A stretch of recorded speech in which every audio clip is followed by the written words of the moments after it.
Hello friends, welcome to my channel it's Teen Talks. तो आज मैं लेके आई हूँ आप सबके लिए मेरा फर्स्ट वीडियो।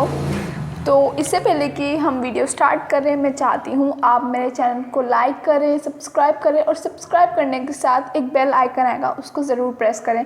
और तो चलिए स्टार्ट करते हैं।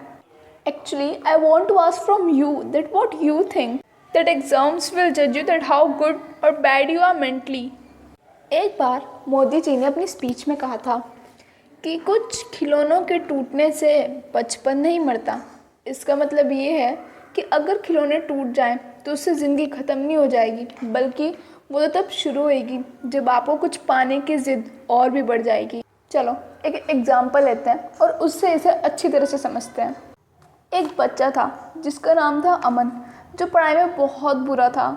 तभी एक दिन उसके स्कूल के प्रिंसिपल ने उसके पेरेंट्स को स्कूल बुलाया। वहाँ उसके प्रिंसिपल ने उसके पेरेंट्स को बताया कि आपका बच्चा पढ़ाई में बहुत डल है और अगर 5th क्लास के फाइनल एग्ज़ाम्स में उसके 60 अबव मार्क्स नहीं आए तो वो अमन को स्कूल से निकाल देंगे। ये सुन के उसके पेरेंट्स बहुत दुखी हुए और अपने बच्चे के फ्यूचर के लिए वो और भी पॉजिटिव हो गए। फिर होना क्या था, बस फिर अमन के पेरेंट्स दिन रात उसे पढ़ाने में जुट गए। सुबह शाम बस पढ़ाई पढ़ाई पढ़ाई। खैर वो दिन भी आ ही गया जब अमन के एग्ज़ाम्स ख़त्म हुए और 15 दिन बाद उसका रिज़ल्ट आया।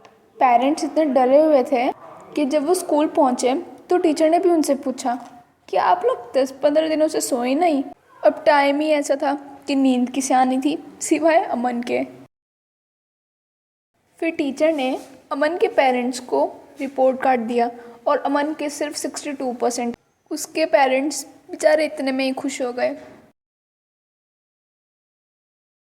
फिर अमन इसी तरह कभी 60%, कभी 57%, कभी 65%, इसी तरह 10th में पहुंच गया। इन सब मार्क्स को देख के उसे बहुत पछतावा होने लगा और इस साल तो उसके बोर्ड्स भी थे।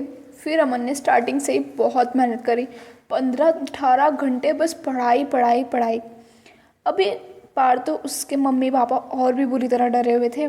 जब उसका रिज़ल्ट आया तब उसने क्लास में टॉप करा, वो भी 97.5% लाकर। क्या आप बता सकते हैं ऐसा क्यों हुआ होगा?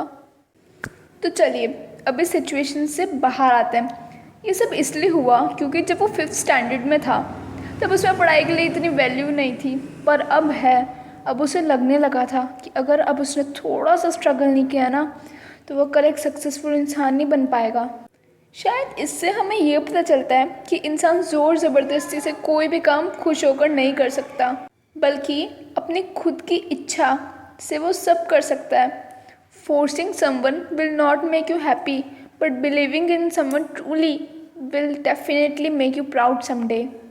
आपको मेरा ये वीडियो कैसा लगा प्लीज़ मुझे कमेंट सेक्शन में कमेंट करके बताइए और don't forget to like, subscribe and also press the bell icon. Thank you.